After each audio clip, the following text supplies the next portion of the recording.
Il est 14 h, bienvenue sur BFM TV devant le non-stop. Nous sommes ensemble jusqu'à 17 h aujourd'hui. Bonjour à tous, bonjour François. Bonjour Fanny, bonjour à tous. À la une, ce nouvel appel du président ukrainien aux Occidentaux, en l'occurrence aux pays de l'OTAN réunis en sommet. Il leur demande de l'artillerie moderne et un soutien financier. De son côté, Joe Biden a annoncé des renforcements de la présence militaire américaine dans toute l'Europe. Nous vous montrons également de nouvelles images du bombardement du centre commercial de Kremenchuk au centre de l'Ukraine. On y voit un missile russe tombé à pic sur le bâtiment où de nombreux civils étaient présents. On en parle dans cette édition. Elisabeth Borne entretient le suspense sur le vote de confiance devant la nouvelle Assemblée nationale et poursuit ses consultations auprès des chefs des groupes parlementaires, ceux de la France Insoumise et du RN, notamment cet après-midi. Donald Trump voulant rejoindre ses partisans lors de l'assaut du Capitole. Des révélations chocs au cours de l'enquête parlementaire ont émané. Avec quelles conséquences pour celui qui ne cache pas ses ambitions pour un retour à la tête des États-Unis? François Durper sera notre invité dans un instant.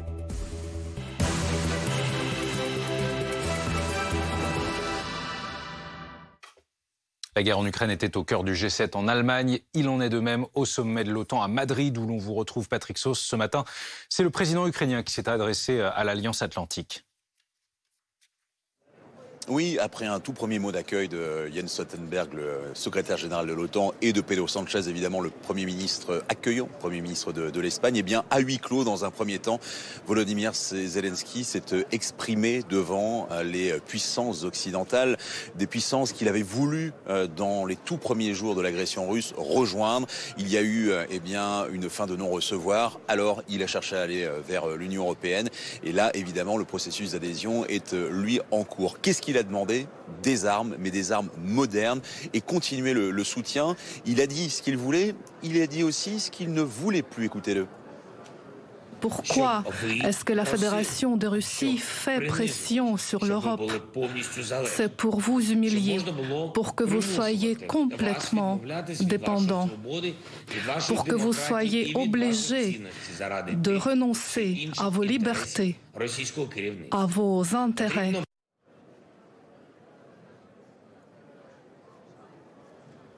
Dans ce contexte, l'OTAN entend se renforcer, Patrick.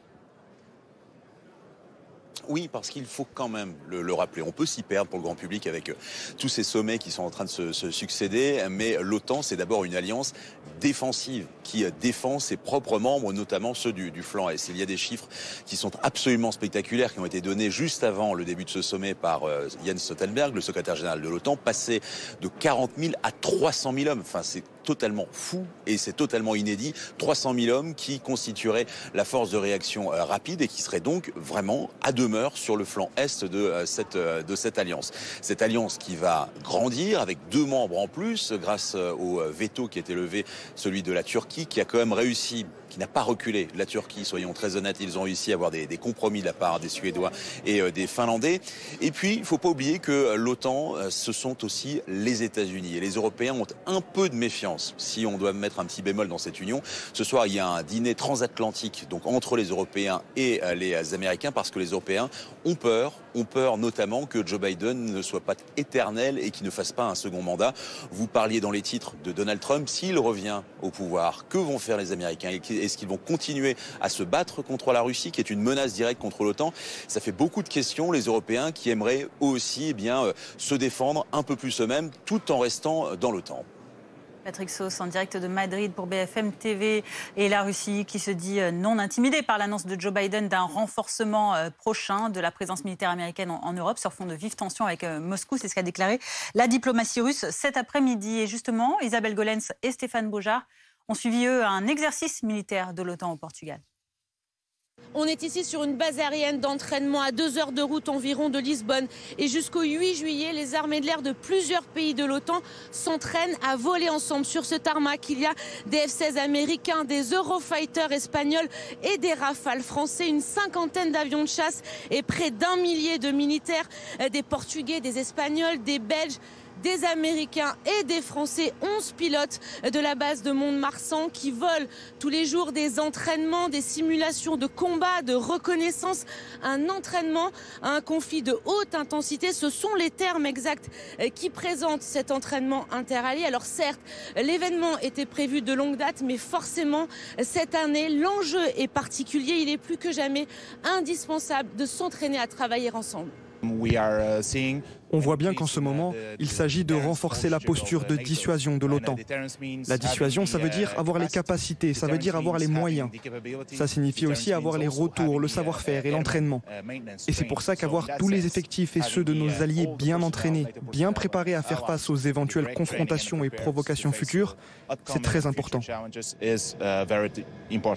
Et certains des pilotes présents ici en ce moment ont déjà effectué ces derniers mois, ces dernières semaines et vont continuer à le faire, des missions de protection de l'espace aérien européen dans les pays de l'Est et dans les pays baltes.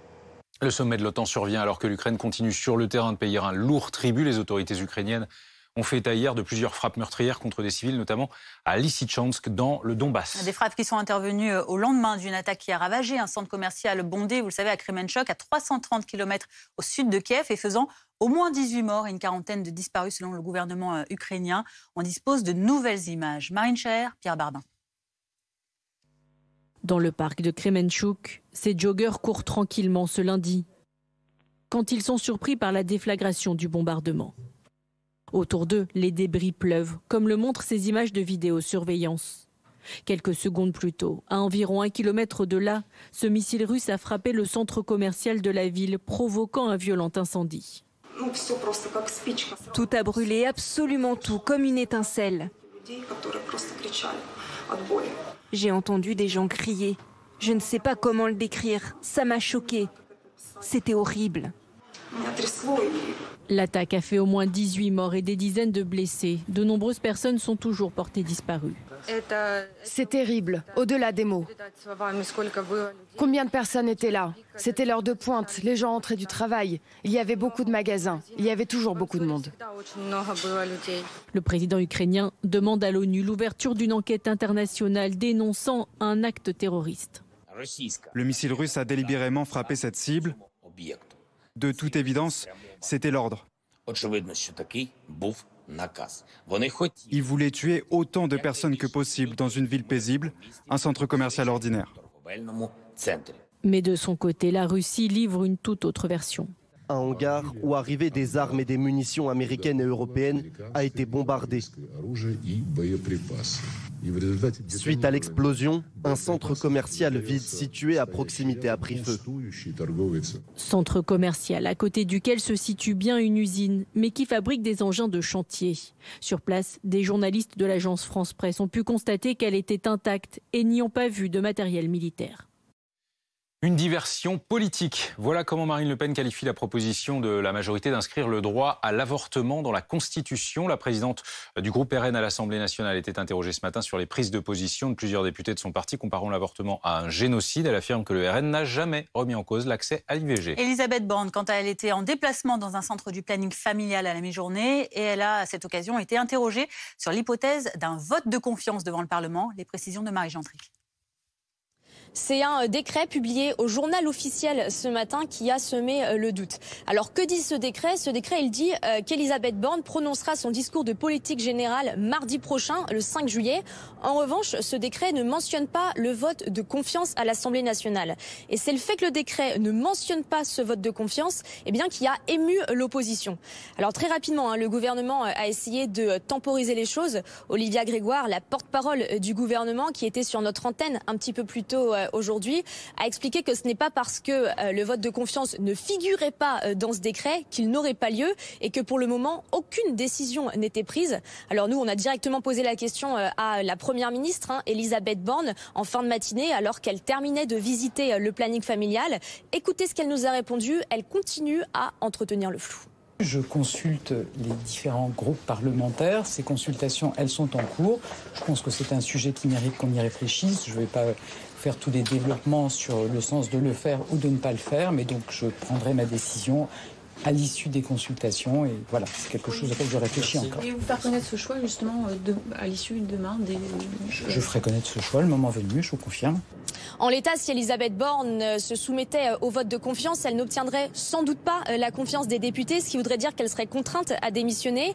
La majorité compte 250 députés, donc 39 sièges manquants pour avoir la majorité absolue.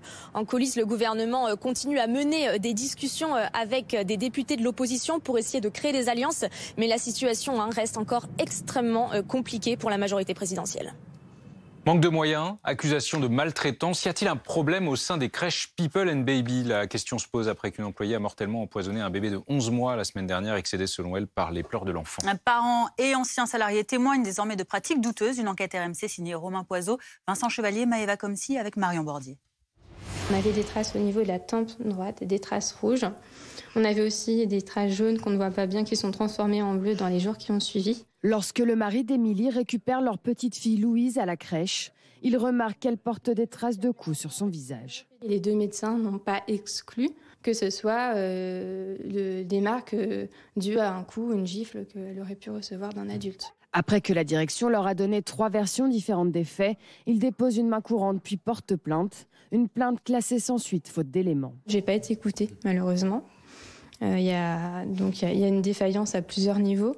Aujourd'hui, effondré par la mort d'une petite fille dans une crèche lyonnaise, il dénonce la gestion du personnel par la société People and Baby. Il y a eu un énorme problème de turnover. On a déjà eu la directrice qui est partie au bout de 15 jours. Sur les 3 autres personnes, une personne a fait un lumbago, donc elle a été en arrêt, elle n'a pas été remplacée.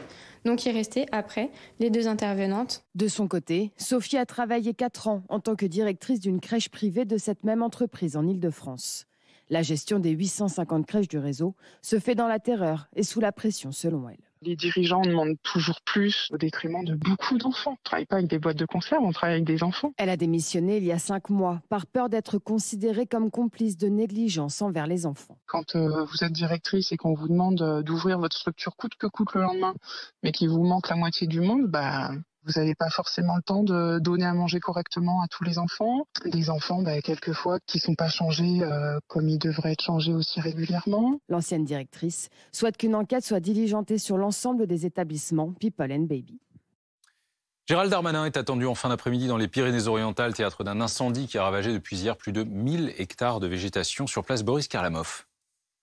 La situation reste quand même assez précaire ici puisque le feu n'est pas encore fixé. Ici et là, on aperçoit quelques foyers encore actifs. Près de 350 soldats du feu sont encore mobilisés sur le terrain. Ils se concentrent principalement sur les lisières d'incendie et ils tâchent d'éteindre les tout derniers foyers. Du côté du ciel, un avion Dash est en train de faire plusieurs rotations. Objectif, larguer du retardant sur ces foyers encore actifs. On a pu voir tout à l'heure avec Julie Poncet un hélicoptère bombardier d'eau qui asperge des endroits qui sont difficiles d'accès. Mais voilà, la bonne nouvelle, c'est que les habitations ne sont plus en danger. 300 personnes ont dû être évacuées tout à l'heure cette nuit, la nuit dernière, du village de Salles-le-Château. Elles ont pu regagner leur domicile. L'autoroute A9 qui était fermée entre Le Cat et Perpignan, elle est de nouveau ouverte. Mais les sapeurs-pompiers restent sur le qui-vive ce midi puisque le vent est en train de se lever. Il commence à faire très chaud ici dans les Pyrénées-Orientales, ce qui laisse craindre de nouveau départ de feu dans l'après-midi. Souvenez-vous de cette nuit du 6 janvier 2021, quand l'Amérique s'est retrouvée au bord du gouffre, quand les partisans de Donald Trump ont marché sur le Congrès. L'ancien président des États-Unis au cœur de nouvelles révélations stupéfiantes. Anne-Solène Tavernier. Elle a vécu de l'intérieur les derniers mois tempétueux de la présidence Trump et l'assaut contre le Capitole le 6 janvier 2021. Ce jour-là, le Congrès doit officiellement certifier la victoire de Joe Biden à l'élection présidentielle. Une victoire contestée par ces milliers de manifestants pro-Trump qui marchent vers le Capitole, harangués et encouragés quelques heures plus tôt par Donald Trump lui-même. Devant la commission d'enquête, Cassidy Hutchinson raconte comment le président a tenté de rejoindre ses partisans. Installé à l'arrière de celle que l'on surnomme la Bête, sa voiture officielle, il aurait tenté de s'emparer du volant et aurait saisi son agent de sécurité par le col avant de lui dire « Je suis le putain de président, amenez-moi au Capitole, tout de suite !» Réponse immédiate et pleine de sang-froid du responsable de sa sécurité. « Monsieur, vous devez retirer votre main du volant, nous rentrons. » Un témoignage explosif qui souligne la grande détermination de celui qui occupait encore pour quelques jours le bureau ovale et qui comptait y rester. L'ancienne collaboratrice revient sur un échange avec Rudy Giuliani, l'avocat personnel de Donald Trump 4 jours avant l'assaut. Il m'a regardé, il m'a dit « Cass, as-tu hâte pour le 6 ? Ça va être un grand jour ». Je me souviens l'avoir regardé et lui avoir dit « Rudy, pourriez-vous m'expliquer ce qui se passe le 6 ?» Il a répondu « Nous allons au Capitole, ça va être génial, le président sera là ». Sur son réseau social, l'ancien président a dénoncé une chasse aux sorcières et remis en cause la légitimité de la commission d'enquête.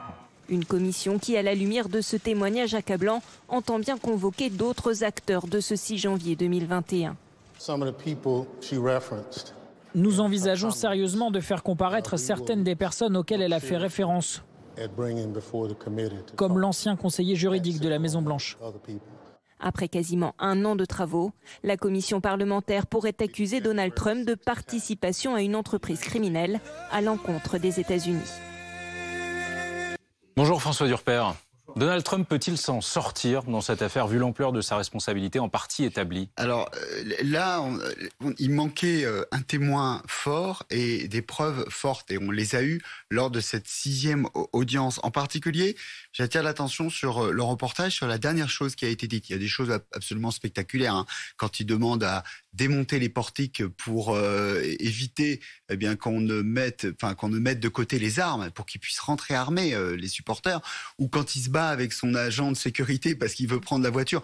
Bon, c'est gros quignolesque, mais c'est pas l'élément de preuve décisif. L'élément de preuve, c'est plutôt, vous avez vu, on va, dit la commission, interroger le conseiller juridique de Donald Trump. Pourquoi ? Parce que le conseiller juridique dit vous allez avoir un problème de responsabilité pénale, Monsieur le Président. Donc la commission veut évidemment savoir ce qu'il a dans la tête quand il dit vous allez avoir des problèmes de responsabilité pénale. On sait que tous les éléments de la commission seront versés au ministère de la Justice. Et évidemment, au bout, il y a la question de l'inéligibilité. Je vous rappelle qu'il y a une loi qui est depuis la fin de la guerre de sécession, d'ailleurs, vous voyez le contexte, qui dit dans son article 4, toute personne qui se rend coupable d'insurrection contre l'État ne peut tout simplement pas briguer une charge fédérale. Or, Donald Trump, c'est un secret de polichinelle, veut redevenir président en 2024. Et chaque révélation, on le sait depuis un moment déjà, de Donald Trump n'est pas vraiment surprenant. C'est toujours de plus en plus gros. Et pourtant, on a l'impression que le président reste en phase avec une partie de l'Amérique. Et cette deuxième question, elle me permet de répondre aussi à la première. Va-t-il s'en sortir ? La réponse est sans doute oui. En dépit des preuves, 2/3 des républicains continuent à le soutenir. Pour que ce soit comme le Watergate, en gros, pour que ce soit comme à l'époque de Richard Nixon, où il avait été obligé de démissionner en 1974. Il faudrait que les électeurs républicains ne pensent pas comme Donald Trump. Or, 2/3 des électeurs républicains pensent que cette élection a été volée. Plus grave, même peut-être que les électeurs, le parti républicain, il arrive à gagner des élections sur ce thème-là. Il y avait les élections primaires il y a peu de temps pour les élections mid-term, et dans le Nevada, dans le Texas, dans le Michigan, en Pennsylvanie, des candidats ont été élus sur ce thème. Certains de ces candidats seront gouverneurs. Les gouverneurs, ce sont ceux qui vont superviser l'élection en 2024. Vous voyez que ça promet. Merci François. La chronique écho. Votre programme avec Hiscox, l'assureur des TPE et des indépendants. Et comme on vous connaît très bien, on sait que ça va vous plaire. Votre programme avec Floa. Paiement en plusieurs fois, mini-prêt. Floa, simplifiez la banque pour faciliter la vie.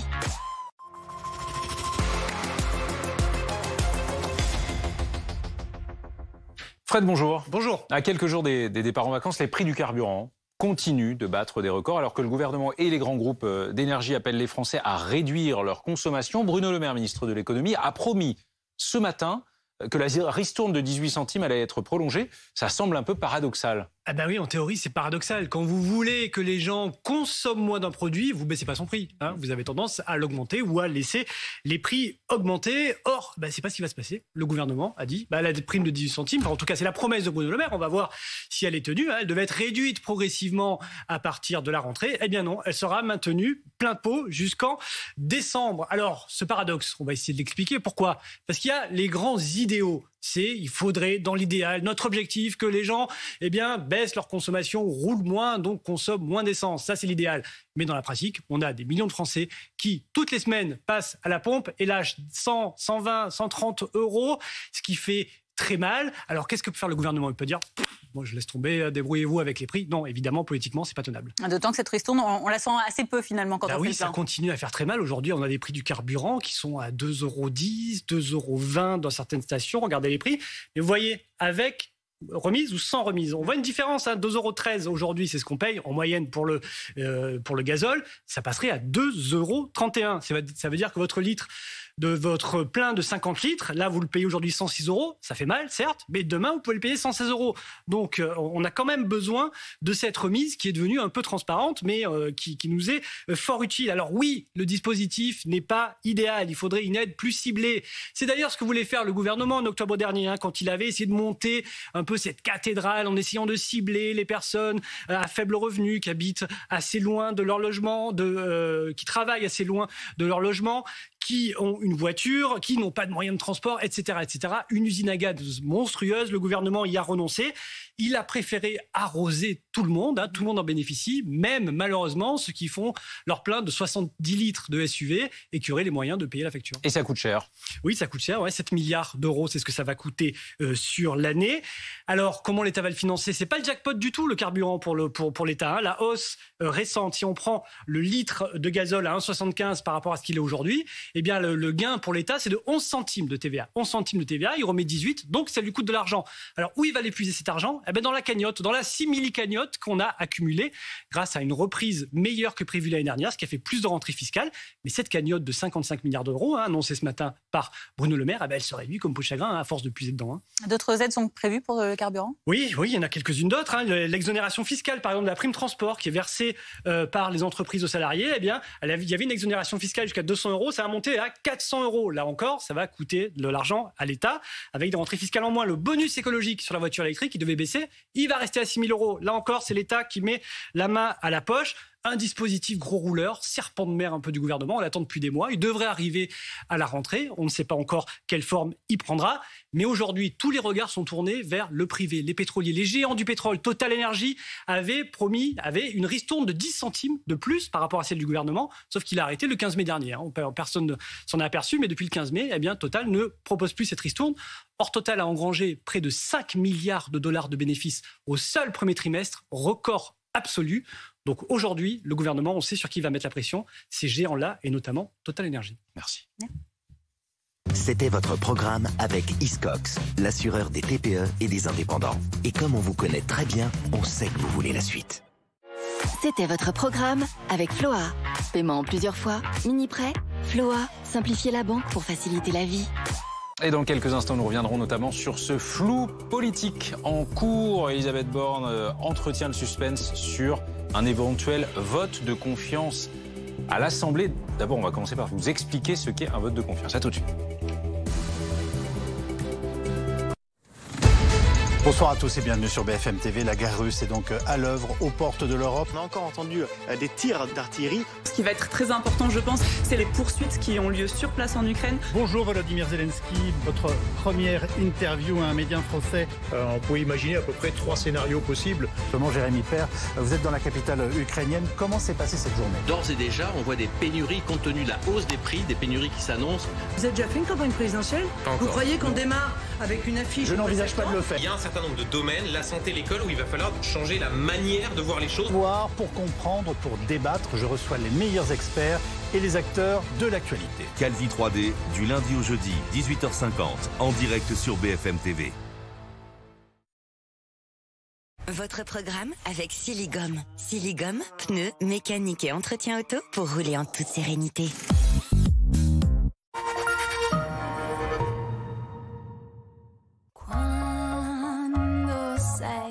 Chez Poltron & Sofa, la collection Bienvenue vous invite à profiter à fond de chaque journée avec le canapé d'angle Embrezi en cuir avec mouvement relax électrique à 1 449 €.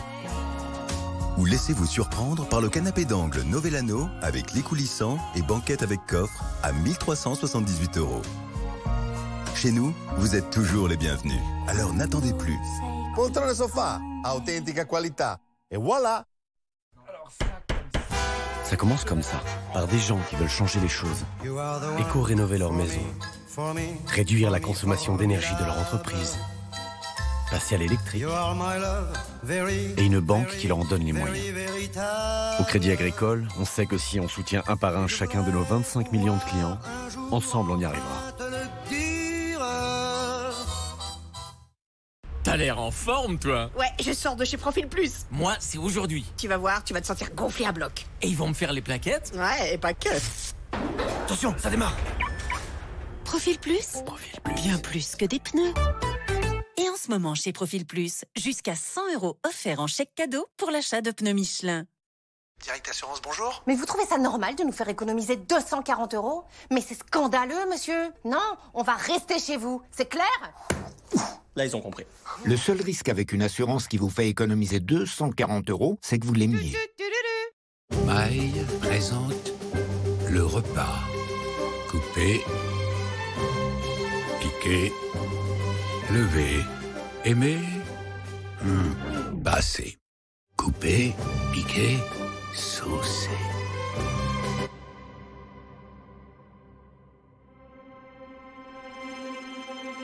Nouvelle sauce maille, une touche d'ingrédients gourmets pour des classiques, pas si classiques. Il n'y a que maille qui maille. Groupe Verlaine, c'est l'expert de l'isolation par l'extérieur, un savoir-faire unique qui garantit des économies d'énergie impressionnantes et assure un confort inégalable. Tous ensemble, améliorons le quotidien, réduisons nos factures. Groupe Verlaine, c'est aussi l'expert en photovoltaïque qui nous aidera à réduire encore plus nos factures grâce à l'installation d'une centrale de 3 kg au prix unique de 9 900 €. Inscription sur groupeverlaine.com ou appelez le 3620 et dites Groupe Verlaine. Pour l'être humain, savoir s'adapter est essentiel. Pour Science et Vie, c'est pareil. Science et Vie existe depuis plus de 100 ans et de révolution en évolution, il met tout en œuvre pour vous éclairer avec passion et intransigeance. Science et Vie, la référence. Il paraît que les boîtes innovantes ont toutes débuté dans un garage. C'est vrai. Et Mercedes, fais-moi visiter. Suis-moi. Attention! Ces phares sont super intelligents. Tiens, qu'est-ce que c'est? Des diamants? Non, cherche encore. Des pixels? Plus grand. Ah oui, ça c'est vraiment grand. Et on va aller loin comme ça? Oui, très loin. Alors ça, c'est de l'autonomie. Encore mieux, c'est de la magie. Au fait, sympa ton garage. Plan 1, prise 2, action!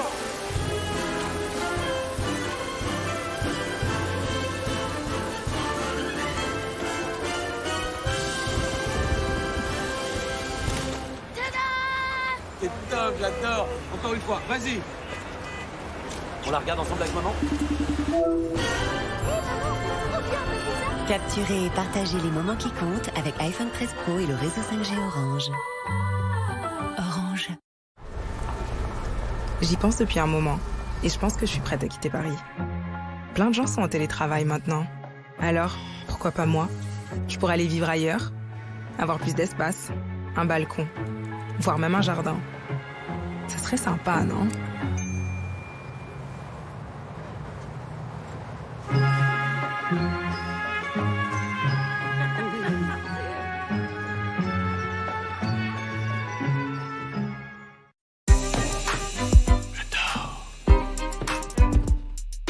Je dors.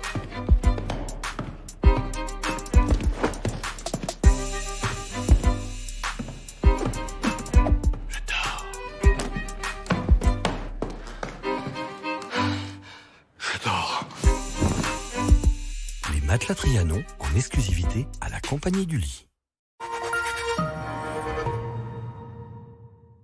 C'est la météo avec B&B Hôtel. Et ça, le bonheur de Max. Qui sait qu'il sera toujours le bienvenu dans son B&B Hôtel favori.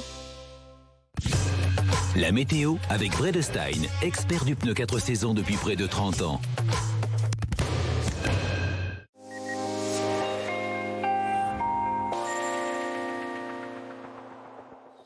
Profitons du beau temps, Marc. Eh oui, parce que c'est pas trop mal pour l'instant sur une grande partie du pays. C'est le cas en tout cas ici en Ile-de-France. Ça devrait s'ennuager en fin d'après-midi. Pourquoi? Eh bien tout simplement parce qu'on a une perturbation qui concerne les régions de l'ouest cet après-midi. Pas très active, c'est vrai, mais elle pourrait apporter quelques précipitations entre la Normandie, la Bretagne et les Pyrénées. Averses localement orageuses pour les côtes de la Bretagne. Mais sinon, donc partout ailleurs, vous le voyez, des conditions très ensoleillées. Quelques nuages de beau temps pour les régions de l'Est. Les températures, elles restent estivales pour la plupart d'entre vous. 27 à Paris, 28 à Strasbourg. Cherbourg. C'est plus frais dans le nord-ouest, 21 pour Nantes et jusqu'à 32 pour Marseille. La perturbation qui va se réactiver demain, elle concernera donc toutes les régions centrales en matinée. Elle va glisser quelque peu vers les régions de l'Est dans le courant d'après-midi. Et attention, parce qu'à l'avant de la perturbation, on s'attend à nouveau à des orages localement violents entre le Lyonnais, le Jura et l'Alsace. Les éclaircies reviendront dans le même temps dans l'Ouest et le soleil se maintiendra en Méditerranée. Les températures demain matin comprises entre 8 à Cherbourg et 21 déjà pour Marseille. Dans l'après-midi, ça sera un peu frais, c'est vrai. Dans l'Ouest, seulement 20 pour Nantes, 19 à La Rochelle, 19 à Paris, mais encore 32 pour Lyon et pour Grenoble. Vendredi, ça ira déjà nettement mieux avec le retour du soleil. Et ce week-end, c'est confirmé, sera estival. Soleil pour samedi, quelques nuages le long de la Manche. Les températures 26 pour le nord et 30 pour le sud. Et ça devrait encore grimper pour dimanche, avec dans l'ensemble, vous le voyez, de très belles conditions ensoleillées.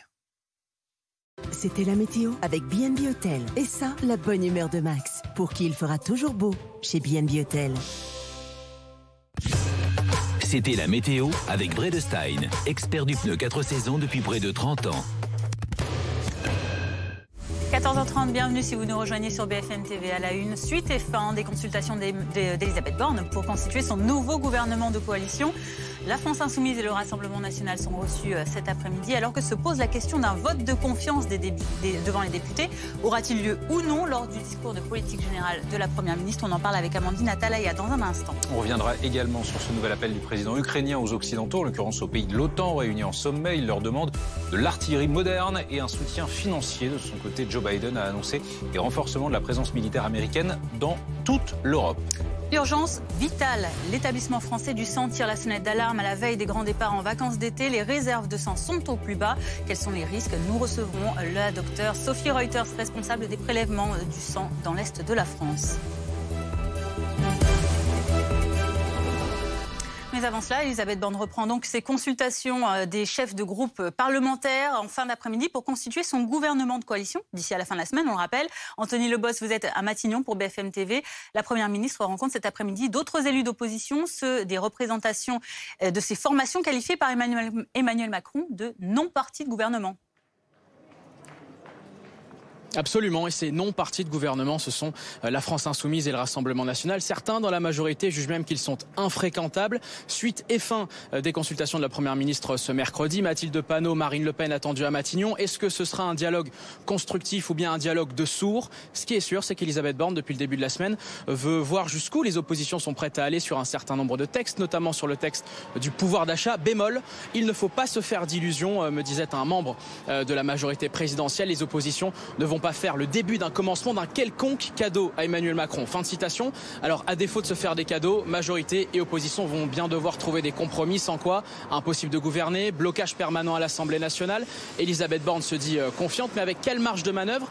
Dans le même temps, les oppositions assurent qu'elles ne sont pas prêtes à faire un blocage permanent de l'hémicycle. Exemple ce matin, Marine Le Pen du Rassemblement National qui dit être prête à voter un texte du gouvernement s'il est bon, mais ce n'est qu'une déclaration d'intention, me confiait un parlementaire. En clair, voter oui, mais seulement à leurs conditions. Et c'est là que ça coince pour Elisabeth Borne. La tâche est ardue pour la Première ministre qui a été confortée par le président de la République, mais toujours sous pression. Elle qui va devoir rendre sa copie à Emmanuel Macron en fin de semaine. Lui qui ne lui a laissé finalement qu'une petite semaine pour tenter de consolider une majorité affaiblie relative et surtout aussi pour constituer un nouveau gouvernement. Anthony avec Clément Gredenier pour BFM TV de Matignon où Elisabeth Borne poursuit ses consultations et entretient une forme de suspense sur un éventuel vote de confiance à l'Assemblée. Écoutez-la. Je consulte les différents groupes parlementaires. Ces consultations, elles sont en cours. Je pense que c'est un sujet qui mérite qu'on y réfléchisse. Je ne vais pas faire tous les développements sur le sens de le faire ou de ne pas le faire, mais donc je prendrai ma décision à l'issue des consultations. Et voilà, c'est quelque chose auquel je réfléchis encore. Et vous faire connaître ce choix, justement, à l'issue de demain Je ferai connaître ce choix le moment venu, je vous confirme. Avec nous, Amandine Atalaya du service politique de BFM TV. D'où vient exactement ce flou qu'entretient la Première ministre ?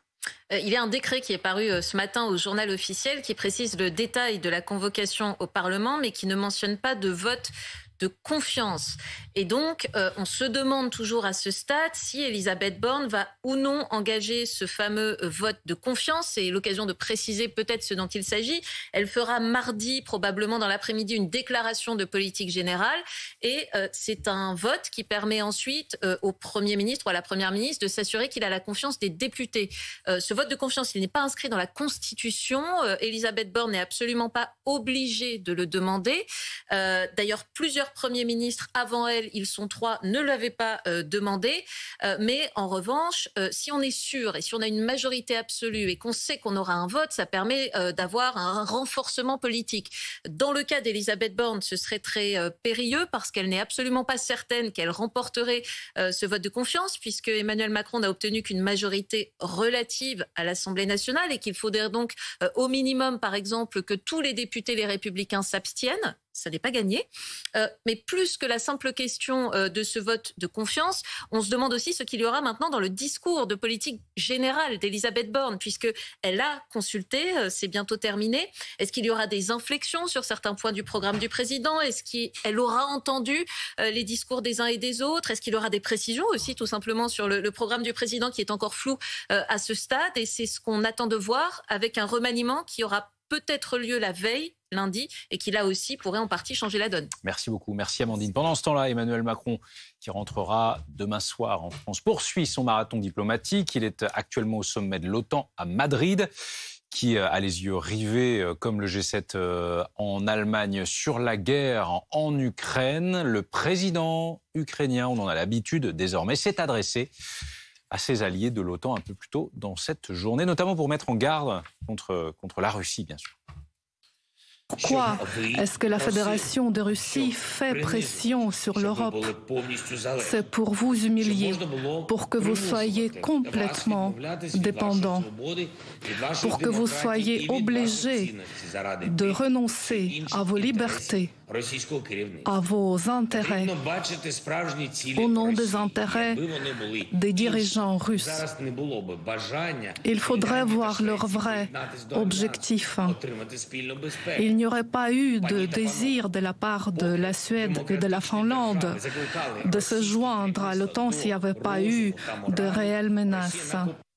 Dominique Marié est avec nous. Bonjour Dominique. Qu'a voulu dire M. Zelensky ce matin? En fait, en quelques mots, il dit aux pays membres de l'OTAN, en tout cas, que la guerre menée contre l'Ukraine aujourd'hui par la Russie, c'est pas seulement une guerre impérialiste et territoriale d'une ex-Union soviétique qui voudrait, comme ça, remettre sous son joug une ancienne république soviétique devenue indépendante. Non, c'est pas ça.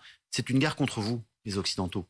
Contre vos valeurs, contre nos valeurs, dit-il le président Zelensky, parce que, faut le rappeler, depuis 2014, depuis Maïdan et cette révolution, à Kiev, l'Ukraine a fait le choix de se tourner vers l'Europe et l'Occident. Son peuple a fait le choix. C'est une démocratie, l'Ukraine. Alors évidemment, tout n'est pas parfait, mais est-ce qu'après la Révolution française, tout était parfait en France? Est-ce qu'on a eu une république qui écoutait le peuple facilement? Il a fallu sans doute attendre la Troisième République. Il y a eu quelques épisodes entre les deux. La liberté et le modèle démocratique, le modèle des démocraties occidentales, c'est contre ça que fait la guerre aujourd'hui le régime du Kremlin. Sous-entendu, si l'Ukraine tombe, eh bien un jour c'est vous qui serez directement menacé. D'ailleurs, Moscou suggérait hier directement à l'Ukraine de capituler.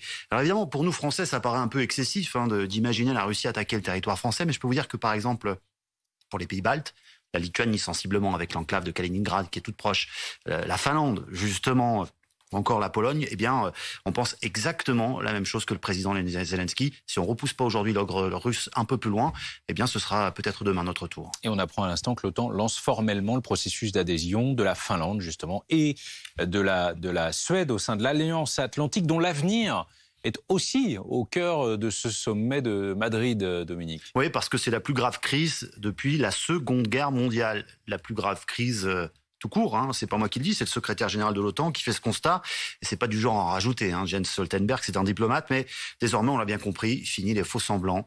La Russie représente une menace directe pour les pays de l'OTAN. Il faut vraiment changer de braquet, et pas seulement avec quelques mots. Écoutez bien les chiffres que je vais vous donner.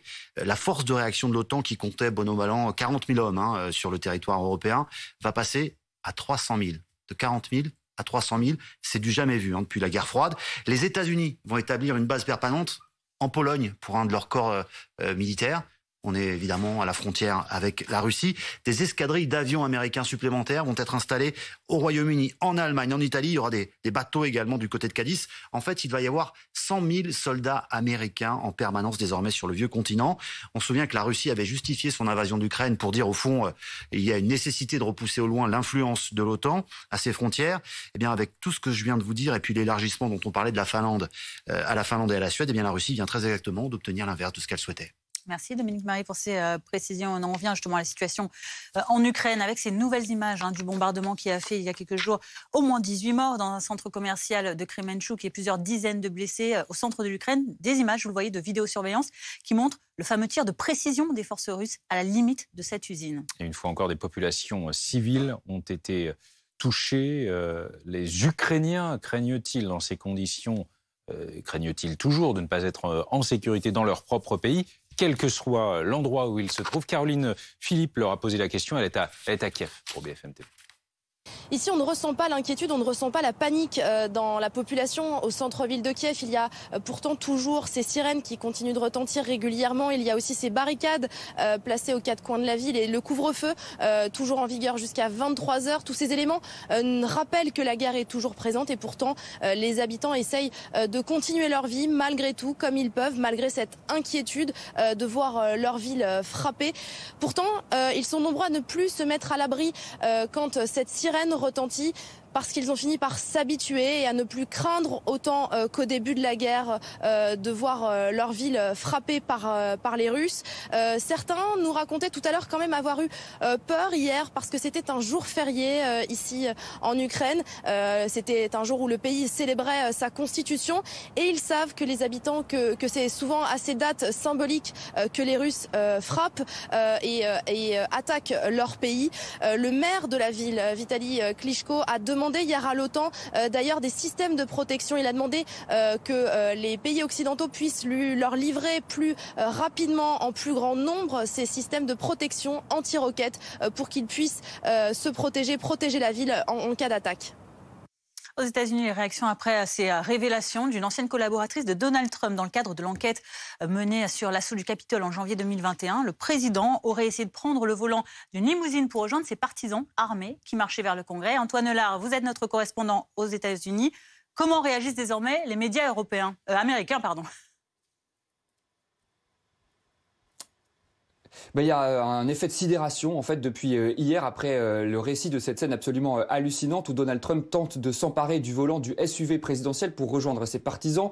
Son service d'ordre qui s'interpose, qui lui dit de ne pas y aller, que c'est trop dangereux. Trump qui s'énerve et qui hurle « Je suis le putain de président, conduisez-moi au Capitole ». Il y a même presque un début de bagarre avec l'un de ses gardes du corps qui tente de l'arrêter. Les journaux disent que cette scène montre à quel point Donald Trump était devenu incontrôlable alors que battu dans les urnes, il cherchait absolument à se maintenir au pouvoir. Ce qu'on retient aussi et surtout du témoignage de son ancienne collaboratrice, c'est que à de multiples reprises, l'ancien président a été averti que des violences allaient être commises le 6 janvier 2021. Le matin même, les services de renseignement font remonter une note en disant qu'il y a des gens armés dans les rues de Washington. Trump va ignorer ces avertissements. Sa seule réaction, ce sera de dire « Je m'en fous qu'ils soient armés, ils ne sont pas là pour me faire du mal ». Il apparaît donc de plus en plus clairement que la Maison-Blanche savait ce qui était en train de se tramer et les spécialistes ce matin disent qu'il y a, avec ce témoignage explosif, probablement assez d'éléments pour inculper Donald Trump pour complot ou sédition. Enfin, ce qu'on retient, ce sont les pressions que l'entourage de Donald Trump ont exercées sur cette ancienne collaboratrice pour qu'elle ne témoigne pas. Un éditorialiste ce matin parle de méthode de voyou digne d'un parrain de la mafia. Merci beaucoup Antoine. Antoine Lard en direct des États-Unis pour BFM TV. La septième vague de Covid en France. Nous ferons le point dans quelques instants avec Caroline Dieudonné sur les chiffres de cette énième reprise épidémique. Mais d'abord, avec un sous-variant plus contagieux, l'heure est à la deuxième dose de rappel pour les populations éligibles. Pauline Delevoye, Néla Prodhomme avec Aurore Villemur. Je n'ai plus de place pour cette semaine. La semaine prochaine, on est quasiment complet. Donc là, jusqu'au début juillet, tous nos créneaux sont pleins. Ces derniers jours, ce pharmacien vaccine 2 fois plus de personnes qu'il y a 2 semaines. Les gens qui, au début, venaient se renseigner en se demandant s'ils étaient éligibles ou pas, s'ils étaient bien aux 6 mois, combien de temps il fallait qu'ils le fassent. Et il y a ceux qui viennent par recommandation de leur médecin ou parce qu'ils en ont entendu parler. Des Français de plus en plus nombreux à prendre des rendez-vous pour leur 2e dose de rappel, autrement dit leur 4e vaccination. Sur une semaine, en moyenne, 100 000 personnes ont pris rendez-vous. C'est environ 4 fois plus qu'il y a 15 jours. Car l'épidémie progresse. On recense en moyenne 70 000 nouveaux cas par jour. Une priorité alors pour les autorités, vacciner à nouveau les 60 ans et plus, la population la plus fragile. À peu près un tiers d'entre eux, pour l'instant, a fait cette deuxième dose de rappel. Donc c'est encore trop peu pour véritablement avoir une protection pour ces populations. Mais les seniors sont-ils prêts à franchir le pas? Si c'est vraiment obligatoire, je pense que je la ferai. J'ai aucune appréhension. J'ai toujours été pour, donc il n'y a pas de souci. C'est pas encore, peut-être. Je vais voir si c'est obligatoire, ouais. De son côté, la Première ministre a recommandé à son tour aux Français de porter le masque dans les lieux de promiscuité et les espaces clos, notamment les transports en commun. Caroline Dieudonné, journaliste santé BFM TV, on fait le point avec vous sur les chiffres de cette 7e vague donc en France. Oui, effectivement. Et regardez, on va commencer avec le nombre de cas. On voit que c'est en nette augmentation. On rappelle que ça avait commencé à augmenter à partir de la fin mai. Regardez où on était aux alentours de 20 000 cas par jour. Et là, on est plutôt à 70 000 cas par jour. Donc quand on regarde, eh bien, en un mois à peu près, le nombre de cas a été multiplié par 3,5. Donc effectivement, on scrute ça avec attention. Le taux d'incidence a passé les 700. On est à 732 cas pour 100 000 habitants. Alors, on est loin de ce qu'on avait pu connaître au mois de janvier, où là, on était monté encore beaucoup plus haut.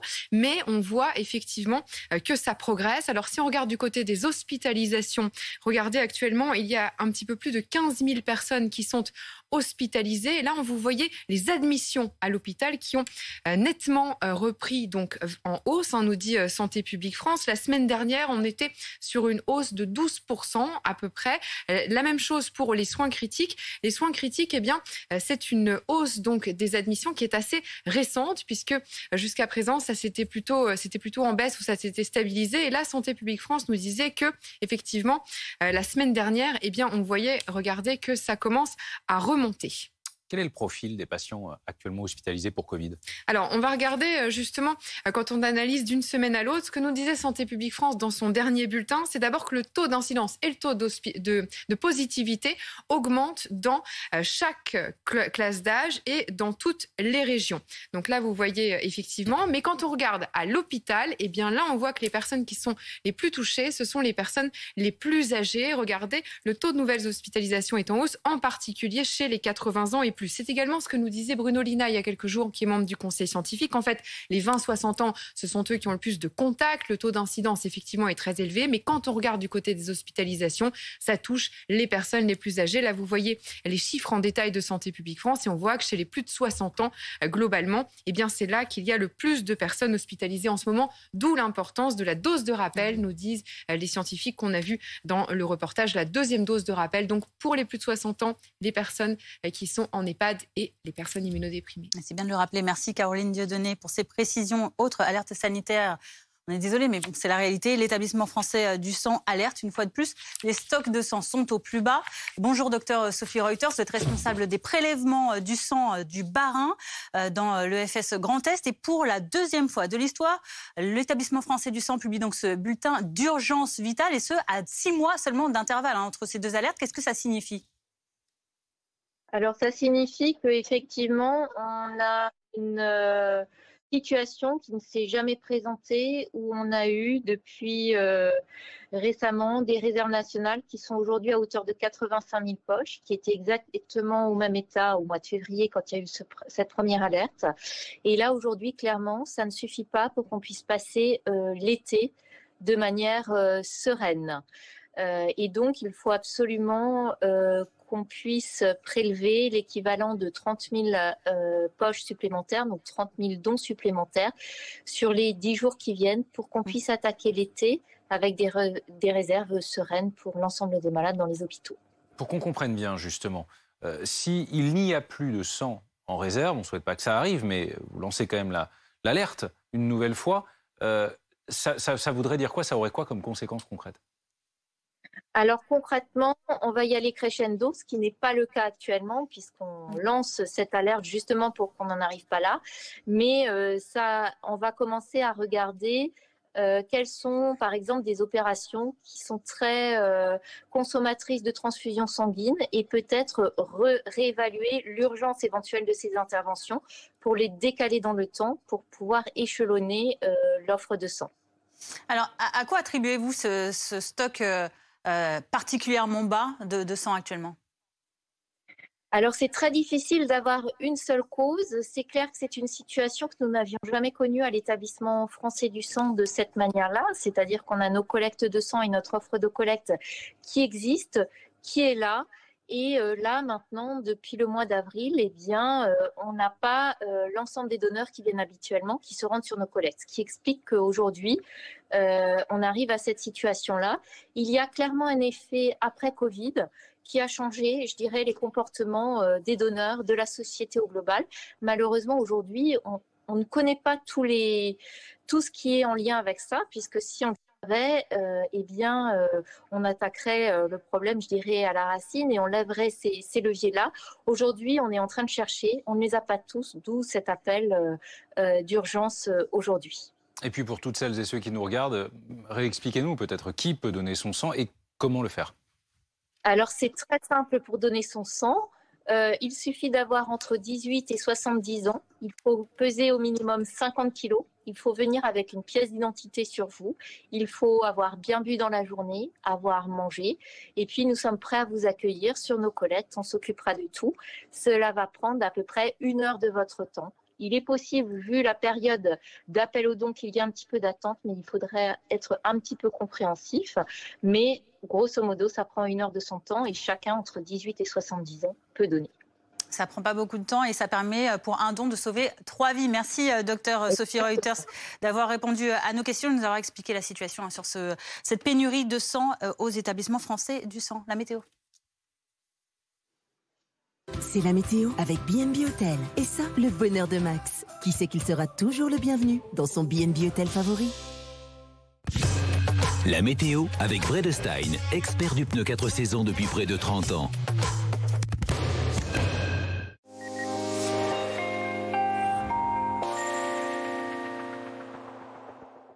Profitons du beau temps, Marc. Eh oui, parce que c'est pas trop mal pour l'instant sur une grande partie du pays. C'est le cas en tout cas ici en Ile-de-France. Ça devrait s'ennuager en fin d'après-midi. Pourquoi ? Eh bien tout simplement parce qu'on a une perturbation qui concerne les régions de l'ouest cet après-midi. Pas très active, c'est vrai, mais elle pourrait apporter quelques précipitations entre la Normandie, la Bretagne et les Pyrénées. Averses localement orageuses pour les côtes de la Bretagne. Mais sinon, donc partout ailleurs, vous le voyez, des conditions très ensoleillées. Quelques nuages de beau temps pour les régions de l'est. Les températures, elles restent estivales pour la plupart d'entre vous. 27 à Paris, 28 à Strasbourg. C'est plus frais dans le nord-ouest, 21 pour Nantes et jusqu'à 32 pour Marseille. La perturbation qui va se réactiver demain, elle concernera donc toutes les régions centrales en matinée. Elle va glisser quelque peu vers les régions de l'est dans le courant d'après-midi. Et attention, parce qu'à l'avant de la perturbation, on s'attend à nouveau à des orages localement violents entre le Lyonnais, le Jura et l'Alsace. Les éclaircies reviendront dans le même temps dans l'ouest et le soleil se maintiendra en Méditerranée. Les températures demain matin comprise entre 8 à Cherbourg et 21 déjà pour Marseille. Dans l'après-midi, ça sera un peu frais, c'est vrai. Dans l'ouest, seulement 20 pour Nantes, 19 à La Rochelle, 19 à Paris, mais encore 32 pour Lyon et pour Grenoble. Vendredi, ça ira déjà nettement mieux avec le retour du soleil. Et ce week-end, c'est confirmé, sera estival. Soleil pour samedi, quelques nuages le long de la Manche. Les températures 26 pour le nord et 30 pour le sud. Et ça devrait encore grimper pour dimanche, avec dans l'ensemble, vous le voyez, de très belles conditions ensoleillées. C'était la météo avec B&B Hôtel. Et ça, la bonne humeur de Max, pour qui il fera toujours beau chez B&B Hôtel. C'était la météo avec Vredestein, expert du pneu 4 saisons depuis près de 30 ans. Et dans quelques instants, nous repartirons à Madrid, où se déroule actuellement le sommet de l'OTAN, sur l'avenir de l'Alliance Atlantique, mais aussi bien sûr sur les enjeux et les leçons à tirer de la guerre en Ukraine et de l'aide à apporter à l'Ukraine, dont le président a lancé un nouvel appel à ses alliés occidentaux ce matin. À tout de suite.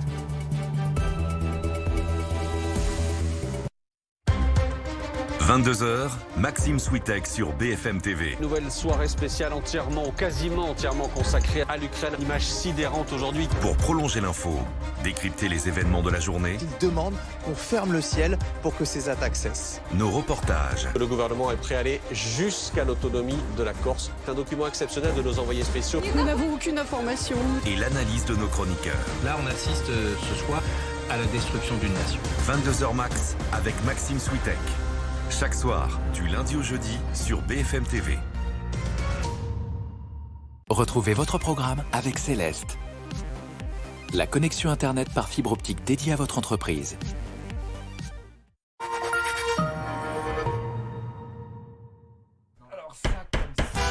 commence comme ça, par des gens qui veulent changer les choses. Éco-rénover leur maison, réduire la consommation d'énergie de leur entreprise, passer à l'électrique, et une banque qui leur en donne les moyens. Au Crédit Agricole, on sait que si on soutient un par un chacun de nos 25 millions de clients, ensemble on y arrivera. Je dis souvent que s'assurer, c'est un peu comme apprendre à nager. Avec l'eau, au début on hésite. Mais dès qu'on est prêt, on ne pense plus qu'à plonger et profiter des sensations. Et bien avec Allianz, c'est pareil. Une fois qu'on est assuré, on peut pleinement profiter de la vie. Pourquoi on n'investirait pas dans ce qu'on veut quand on en a envie? Comme dans les plus grandes entreprises de la planète. Et même payer avec ses actions. Et continuer à investir automatiquement, même concentré sur autre chose. Investissez dans les actions et ETF 24 heures sur 24 sur Bitpanda. Chez Poltron & Sofa, la collection Bienvenue vous invite à profiter à fond de chaque journée avec le canapé d'angle Embrezi en cuir avec mouvement relax électrique à 1449 €. Ou laissez-vous surprendre par le canapé d'angle Novellano avec lit coulissant et banquette avec coffre à 1378 €. Chez nous, vous êtes toujours les bienvenus. Alors n'attendez plus. Poltrone Sofa, authentica qualità. Et voilà! Quand vous commandez comme j'aime, vous recevez d'abord ce gros colis. Dedans, vos repas pour un mois et à l'intérieur, 4 valisettes, une par semaine et dans chaque valisette, tous vos repas pour une semaine. Par exemple, lundi, le matin, muesli au chocolat, au déjeuner, blanquette de volaille, au goûter, un cookie et le soir, lasagne végétarienne. Vous allez vous régaler et perdre du poids. Alors venez vite faire votre devis en ligne. C'est gratuit, simple et sans engagement. Rendez-vous sur commej'aime.fr. Commej'aime.fr. Vous êtes plombier, restaurateur, fleuriste ou patron d'une agence immobilière? Votre vie va changer. Vous voulez faire de la pub locale à la télé, mais vous ne savez pas comment vous y prendre. Aujourd'hui, ça n'a jamais été aussi facile. Vous choisissez votre zone de diffusion. Vous définissez votre budget à partir de 2000 € et le tour est joué. Il ne vous reste plus qu'à diffuser votre publicité sur les chaînes locales de BFM. Enfin une solution ultra simple pour faire connaître votre activité près de chez vous.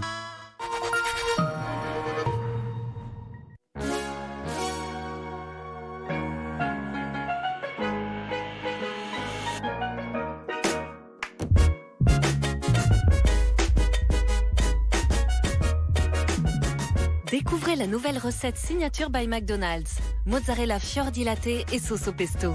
Et en ce moment, savourez nos wavy fries disponibles dans tous nos menus. Maille présente le repas. Couper, piquer, lever, aimer, passer. Couper, piquer, saucer.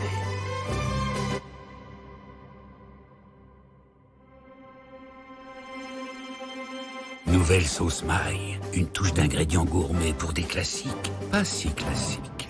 Il n'y a que maille qui maille. Groupe Verlaine, c'est l'expert de l'isolation par l'extérieur, un savoir-faire unique qui garantit des économies d'énergie impressionnantes et assure un confort inégalable. Tous ensemble, améliorons le quotidien, réduisons nos factures. Groupe Verlaine, c'est aussi l'expert en photovoltaïque qui nous aidera à réduire encore plus nos factures grâce à l'installation d'une centrale de 3 kg au prix unique de 9 900 €. Inscription sur groupeverlaine.com ou appelez le 3620 et dites Groupe Verlaine. Rendez-vous sur BFM Lyon. Info locale, météo, trafic, sport, Olympique Lyonnais. 24 heures sur 24 et 7 jours sur 7. Sur votre télé et votre smartphone. Retrouvez BFM Lyon, canal 30 de la TNT, sur les box et applications gratuites. Info locale, service, proximité.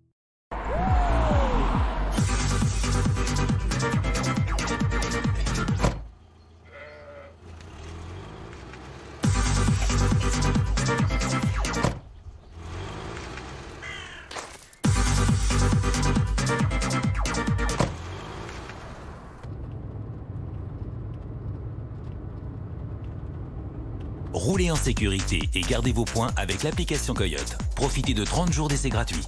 Coyote.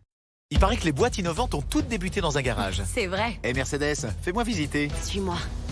Ça, c'est de l'aérodynamisme. Ça, c'est rien. C'est déjà beaucoup. Hé, Mercedes, attention! Ces phares sont super intelligents. On part en voyage. Et avec cette autonomie, on va aller très loin. Alors ça, c'est de l'électrique. Encore mieux, c'est magique. Au fait, sympa ton garage.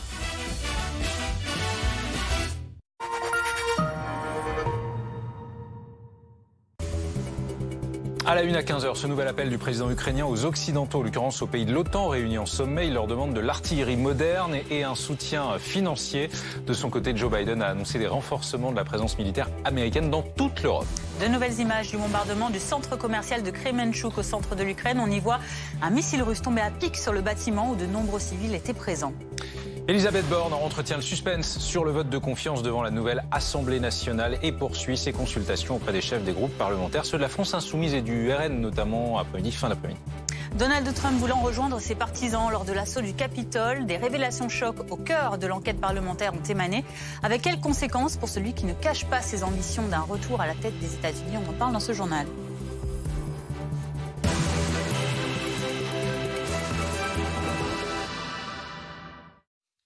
La guerre en Ukraine était au cœur du G7 en Allemagne. Il en est de même au sommet de l'OTAN à Madrid, où l'on vous retrouve Patrick Sauce. Ce matin, c'est donc le président ukrainien qui s'est adressé à l'Alliance Atlantique.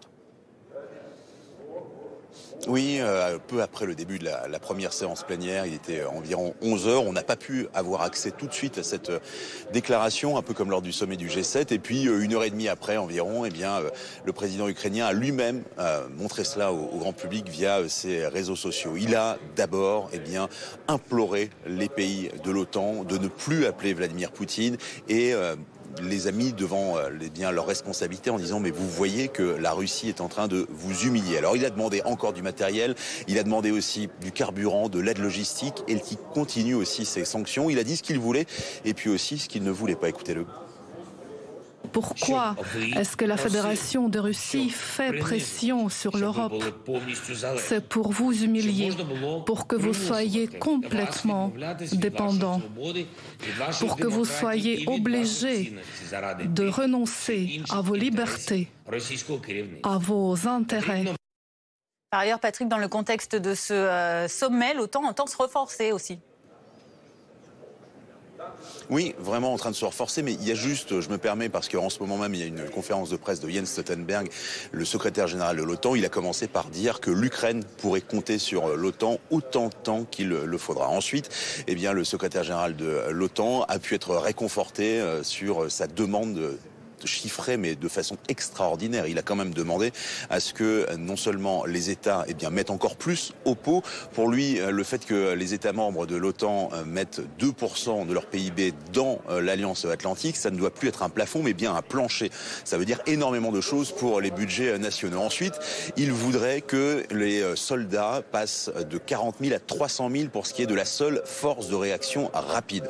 Les Américains les ont entendus, ces demandes, avec notamment Joe Biden qui a dit très bien, nous allons encore renforcer notre présence. Il n'y a pas eu véritablement de chiffres donnés par le président américain, mais il y a notamment cette base avec un quartier général pour un corps d'armée entier américain qui va s'installer du côté de la Pologne. Et puis vous avez un certain nombre de discussions. Vous avez eu un entretien bilatéral entre Emmanuel Macron et Recep Tayyip Erdogan. Vous avez eu il y a quelques instants la formalisation de la demande d'adhésion et du processus d'adhésion pour la Finlande et la Suède. Et puis on en parle un petit peu moins, mais s'il y a un concept stratégique qui vient d'être signé ou dévoilé par le secrétaire général de l'OTAN, il ne concerne pas seulement la Russie qui est vue comme une menace directe et qui fait preuve d'une cruauté épouvantable, ce sont des mots assez forts. Il est aussi question de la Chine qui, elle, est vue comme un défi. Et c'est pour ça que vous avez notamment le Premier ministre australien, la Première ministre néo-zélandaise, les Sud-Coréens qui sont là parce que oui, c'est une alliance atlantique qui regarde vers la Russie, mais qui doit gérer des questions géopolitiques mondiales. Merci beaucoup Patrick Sauce avec Vincent Berthezen à Madrid pour BFM TV. La Russie qui n'est pas intimidée par l'annonce de Joe Biden d'un renforcement prochain de la présence militaire américaine en Europe sur fond de vives tensions avec Moscou. C'est ce que dit la diplomatie russe cet après-midi. L'OTAN qui est en exercice militaire non loin de Madrid. On est du côté du Portugal et Isabelle Golens et Stéphane Beaujard ont suivi cet entraînement. On est ici sur une base aérienne d'entraînement à 2 heures de route environ de Lisbonne. Et jusqu'au 8 juillet, les armées de l'air de plusieurs pays de l'OTAN s'entraînent à voler ensemble. Sur ce tarmac, il y a des F-16 américains, des Eurofighters espagnols et des Rafales français. Une cinquantaine d'avions de chasse et près d'1 millier de militaires, des Portugais, des Espagnols, des Belges, des Américains et des Français, 11 pilotes de la base de Mont-de-Marsan qui volent tous les jours des entraînements, des simulations de combat, de reconnaissance, un entraînement à un conflit de haute intensité. Ce sont les termes exacts qui présentent cet entraînement interallié. Alors certes, l'événement était prévu de longue date, mais forcément, cette année, l'enjeu est particulier. Il est plus que jamais indispensable de s'entraîner à travailler ensemble. On voit bien qu'en ce moment, il s'agit de renforcer la posture de dissuasion de l'OTAN. La dissuasion, ça veut dire avoir les capacités, ça veut dire avoir les moyens. Ça signifie aussi avoir les retours, le savoir-faire et l'entraînement. Et c'est pour ça qu'avoir tous les effectifs et ceux de nos alliés bien entraînés, bien préparés à faire face aux éventuelles confrontations et provocations futures, c'est très important. Et certains des pilotes présents ici en ce moment ont déjà effectué ces derniers mois, ces dernières semaines et vont continuer à le faire, des missions de protection de l'espace aérien européen dans les pays de l'Est et dans les pays baltes. Le sommet de l'OTAN qui survient alors que l'Ukraine continue sur le terrain de payer un lourd tribut. Les autorités ukrainiennes ont fait état hier de plusieurs frappes meurtrières contre des civils, notamment à Lysychansk dans le Donbass. Des phrases qui sont intervenues au lendemain de cette attaque qui a ravagé un centre commercial bondé à Kremenchuk, à 330 km au sud-est de Kiev, faisant au moins 18 morts et une quarantaine de blessés selon le gouvernement ukrainien. On dispose de nouvelles images. Marine Scherer, Pierre Barbin.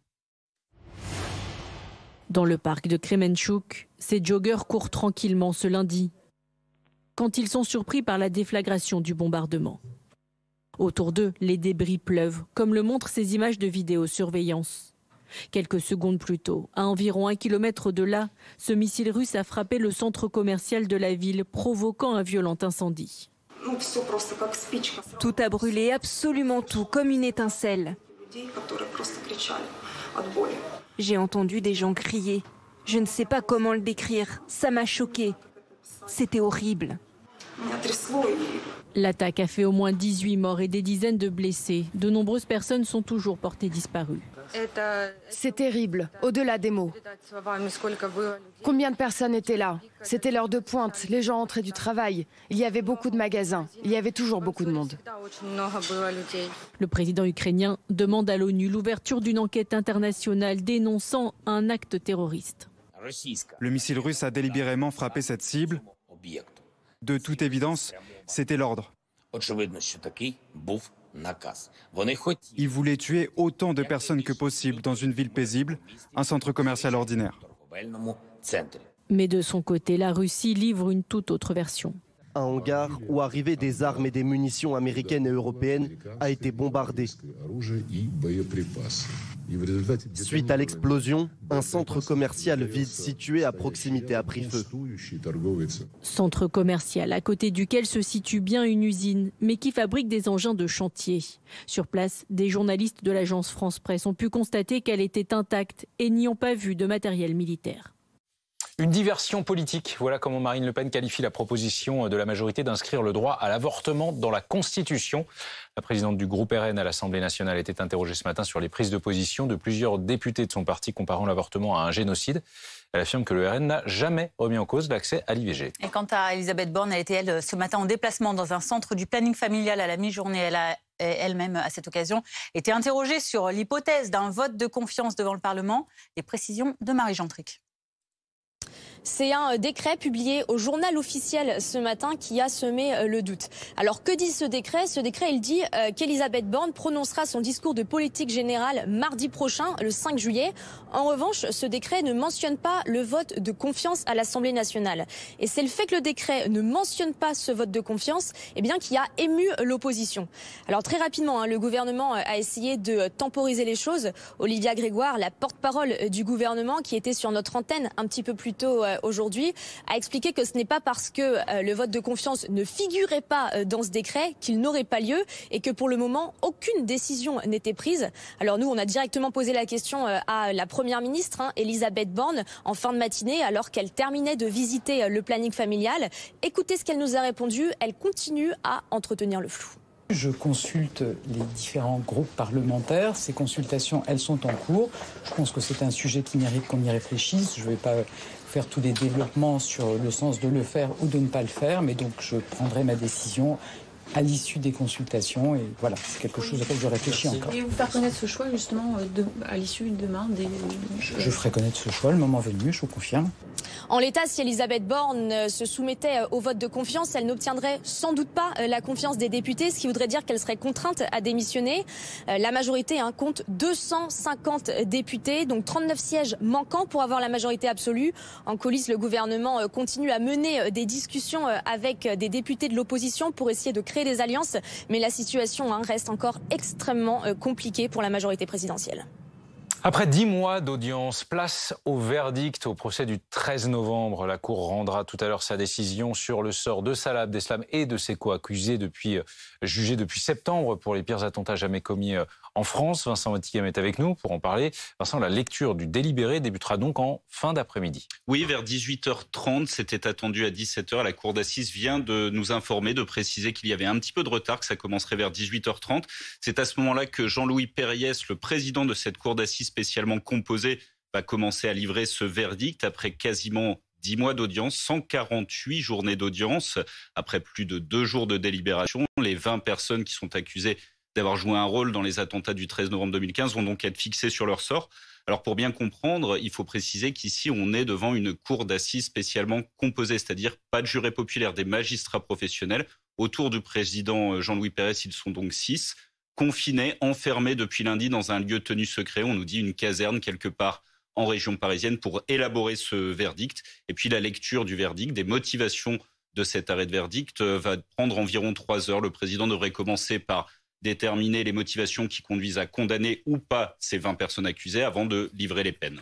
Vincent, tous les regards seront évidemment braqués sur Salah Abdeslam. On rappelle que a été requis contre lui la perpétuité incompressible. Évidemment, parce que Salah Abdeslam, c'est le seul membre encore en vie des commandos du 13 novembre.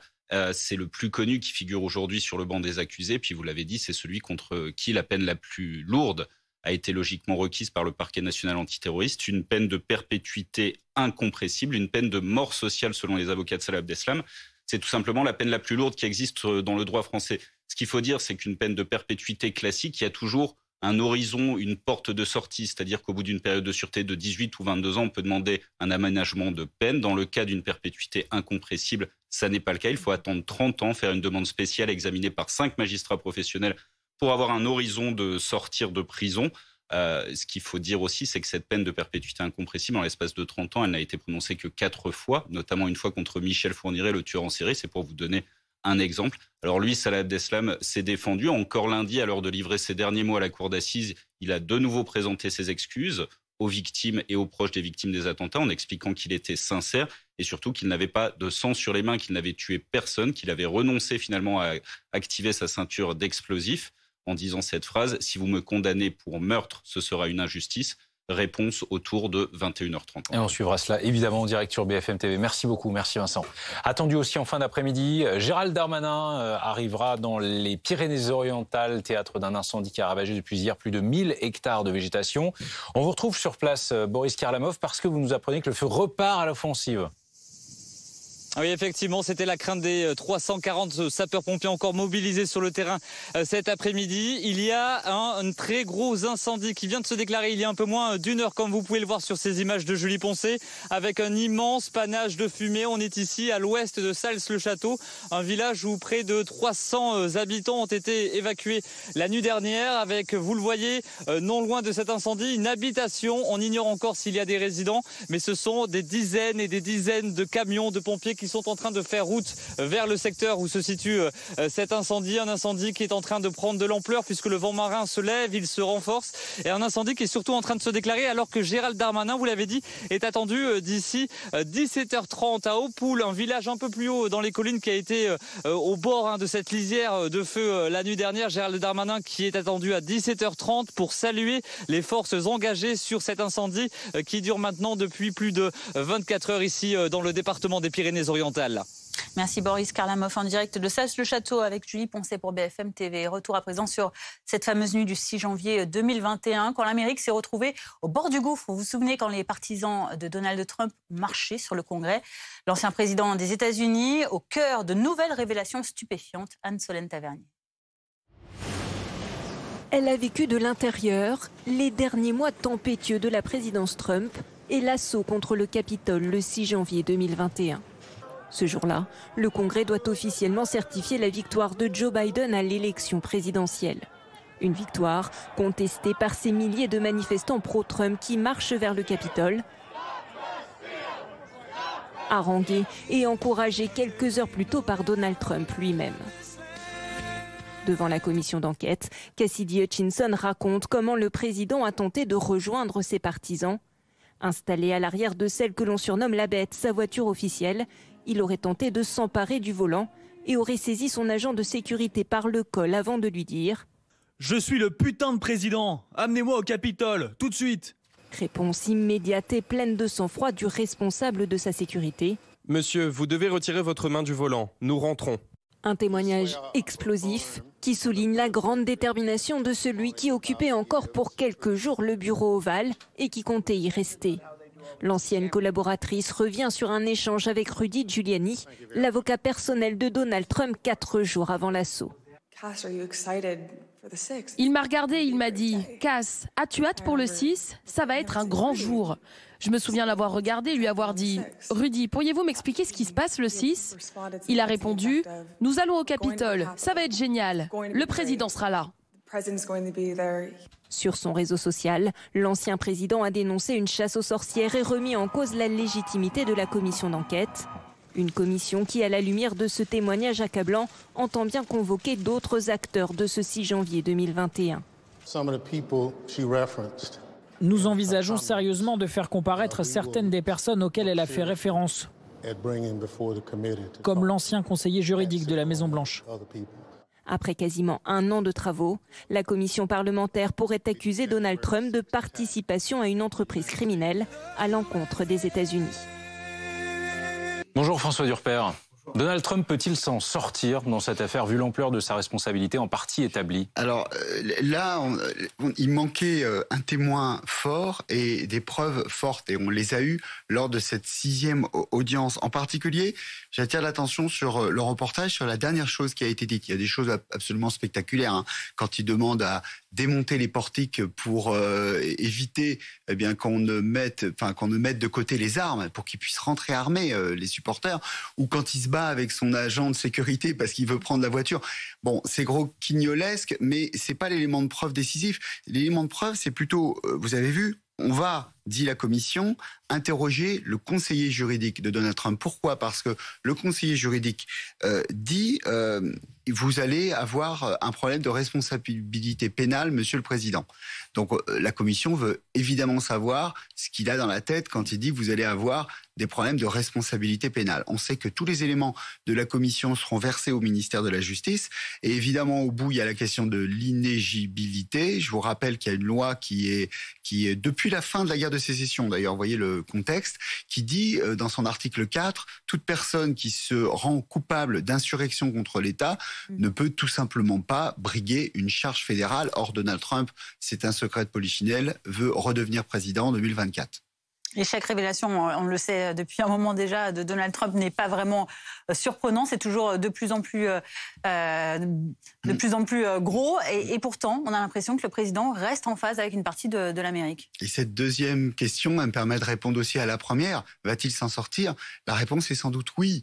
En dépit des preuves, 2/3 des républicains continuent à le soutenir. Pour que ce soit comme le Watergate, en gros, pour que ce soit comme à l'époque de Richard Nixon, où il avait été obligé de démissionner en 1974. Il faudrait que les électeurs républicains ne pensent pas comme Donald Trump. Or, 2/3 des électeurs républicains pensent que cette élection a été volée.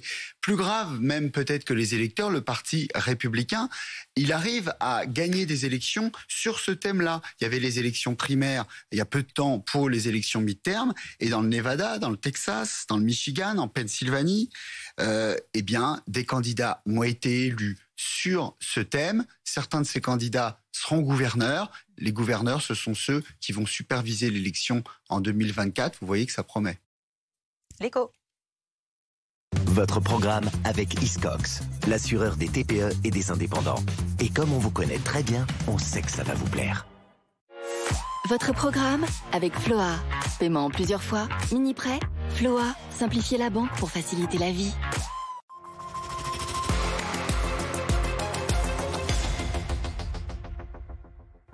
Fred, bonjour. Bonjour. À quelques jours des départs en vacances, les prix du carburant continuent de battre des records alors que le gouvernement et les grands groupes d'énergie appellent les Français à réduire leur consommation. Bruno Le Maire, ministre de l'économie, a promis ce matin que la ristourne de 18 centimes allait être prolongée. Ça semble un peu paradoxal. Ah bah oui, en théorie, c'est paradoxal. Quand vous voulez que les gens consomment moins d'un produit, vous baissez pas son prix.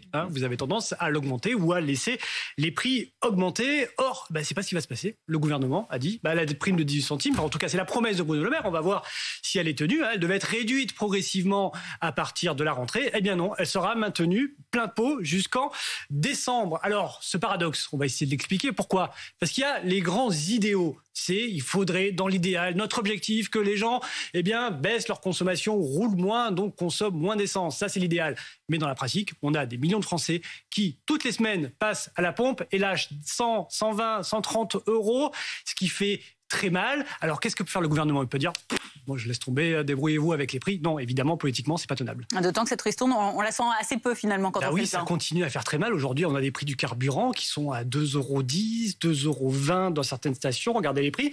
Mais vous voyez, avec remise ou sans remise. On voit une différence, 2,13 € aujourd'hui, c'est ce qu'on paye en moyenne pour le gazole. Ça passerait à 2,31 €. Ça veut dire que votre litre de votre plein de 50 litres, là vous le payez aujourd'hui 106 €, ça fait mal certes, mais demain vous pouvez le payer 116 €. Donc on a quand même besoin de cette remise qui est devenue un peu transparente, mais qui nous est fort utile. Alors oui, le dispositif n'est pas idéal, il faudrait une aide plus ciblée. C'est d'ailleurs ce que voulait faire le gouvernement en octobre dernier, quand il avait essayé de monter un peu cette cathédrale en essayant de cibler les personnes à faible revenu qui habitent assez loin de leur logement, qui travaillent assez loin de leur logement, qui ont une voiture, qui n'ont pas de moyens de transport, etc., etc. Une usine à gaz monstrueuse. Le gouvernement y a renoncé. Il a préféré arroser tout le monde. Tout le monde en bénéficie, même malheureusement ceux qui font leur plein de 70 litres de SUV et qui auraient les moyens de payer la facture. Et ça coûte cher. Oui, ça coûte cher. 7 milliards d'euros, c'est ce que ça va coûter sur l'année. Alors, comment l'État va le financer ? C'est pas le jackpot du tout, le carburant pour l'État. La hausse récente, si on prend le litre de gazole à 1,75 par rapport à ce qu'il est aujourd'hui, eh bien, le gain pour l'État, c'est de 11 centimes de TVA. 11 centimes de TVA, il remet 18, donc ça lui coûte de l'argent. Alors, où il va l'épuiser cet argent ? Dans la cagnotte, dans la simili-cagnotte qu'on a accumulée grâce à une reprise meilleure que prévue l'année dernière, ce qui a fait plus de rentrées fiscales. Mais cette cagnotte de 55 milliards d'euros, annoncée ce matin par Bruno Le Maire, elle se réduit comme peau de chagrin à force de puiser dedans. D'autres aides sont prévues pour le carburant ? Oui, il y en a quelques-unes d'autres. L'exonération fiscale, par exemple, de la prime transport qui est versée par les entreprises aux salariés, il y avait une exonération fiscale jusqu'à 200 €, ça a monté à 400 €. Là encore, ça va coûter de l'argent à l'État, avec des rentrées fiscales en moins. Le bonus écologique sur la voiture électrique, qui devait baisser, il va rester à 6 000 €. Là encore, c'est l'État qui met la main à la poche. Un dispositif gros rouleur, serpent de mer un peu du gouvernement, on l'attend depuis des mois. Il devrait arriver à la rentrée. On ne sait pas encore quelle forme il prendra. Mais aujourd'hui, tous les regards sont tournés vers le privé. Les pétroliers, les géants du pétrole, Total Energy, avaient une ristourne de 10 centimes de plus par rapport à celle du gouvernement, sauf qu'il a arrêté le 15 mai dernier. Personne ne s'en est aperçu, mais depuis le 15 mai, Total ne propose plus cette ristourne. Or, Total a engrangé près de 5 milliards de dollars de bénéfices au seul premier trimestre, record absolu. Donc aujourd'hui, le gouvernement, on sait sur qui il va mettre la pression, ces géants-là, et notamment Total Energy. Merci. C'était votre programme avec Hiscox, l'assureur des TPE et des indépendants. Et comme on vous connaît très bien, on sait que vous voulez la suite. C'était votre programme avec Floa. Paiement en plusieurs fois, mini-prêt. Floa, simplifiez la banque pour faciliter la vie. Et l'on reparlera dans quelques instants, notamment d'Elisabeth Borne, qui entretient le suspense sur un éventuel vote de confiance à son égard à l'Assemblée nationale. À tout de suite.